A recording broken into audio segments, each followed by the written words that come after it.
আমি দেখে অবাক হচ্ছি যে একটা বোন এই সংসারটাকে বাঁচানোর জন্য, এই সংসারটাকে রক্ষা করার জন্য শ্বশুর মশাইয়ের কাঁধে কাঁধ মিলিয়ে কোর্টে লড়াই করছে, এই পরিবারটাকে একসঙ্গে করার চেষ্টা করছে, এই একান্নবর্তী পরিবার তৈরি করার চেষ্টা করছে যেখানে সুখ শান্তি সব থাকবে।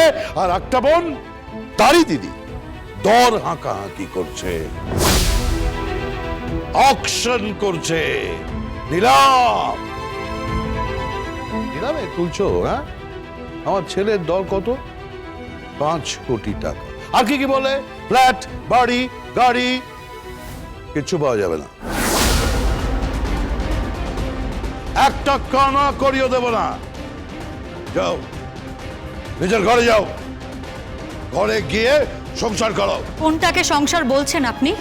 হ্যাঁ, কোনটাকে সংসার বলছেন? আপনার ছেলের সাথে 16/16 একই রুমে থাকা ওইটাকে আপনি সংসার বলছেন, নাকি আপনার ছেলের জন্য ওই জামা কাপড় গুছিয়ে দেওয়াটাকে আপনি সংসার বলছেন, নাকি এটাকে আপনি সংসার বলছেন বাবা যখন আপনার ছেলে বেরোবে তাকে একটু ওয়ালেট এগিয়ে দেওয়া, একটু রুমাল এগিয়ে দেওয়া, সেটাকে আপনি সংসার বলছেন? হ্যাঁ,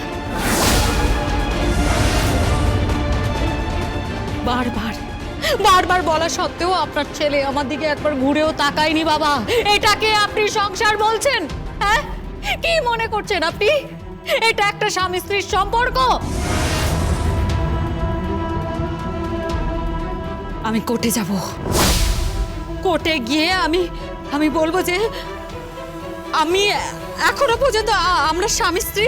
থাক থাক থাক, তোমাদের ব্যক্তিগত ব্যাপার তোমরা নিজেরা মিটিয়ে নেবে। কেন? হ্যাঁ, ব্যক্তিগত ব্যাপার কেন বাবা? ও আচ্ছা আচ্ছা আচ্ছা, যদি সত্যিটা সামনে চলে আসে তাহলে তো আপনি ভয়ে কুঁকড়ে যাবেন, তাই না? নাকি সত্যিটা যদি সামনে চলে আসে তাহলে সত্যির মুখোমুখি আপনি দাঁড়াতে পারবেন না?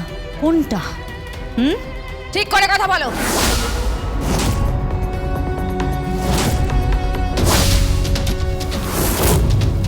তুমি ভুলে যাচ্ছ তুমি কার সাথে কথা বলছো।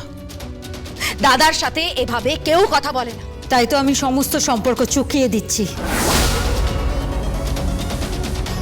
হ্যাঁ, আমি সারাক্ষণ মাথা হেড করে জি হুজুর করতে পারবো না।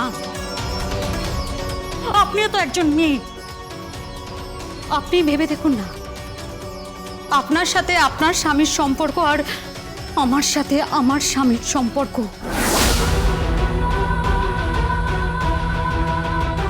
একবার আপনি তুলনা করে দেখুন না।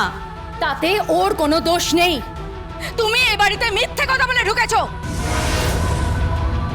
তুমি এ বাড়িতে গীতার জায়গায় মিথ্যে পরিচয় দিয়ে ঢুকেছো, ওকে ঠকিয়েছো, ওর সাথে বিয়ে করেছো ঠকিয়ে। বাস এটাই শেষ কথা। তাই তো বলছি আমি সরে যাচ্ছি। নিন, ওকে বসিয়ে দিন, গীতার সাথে বিয়ের পিঁড়িতে বসিয়ে দিন।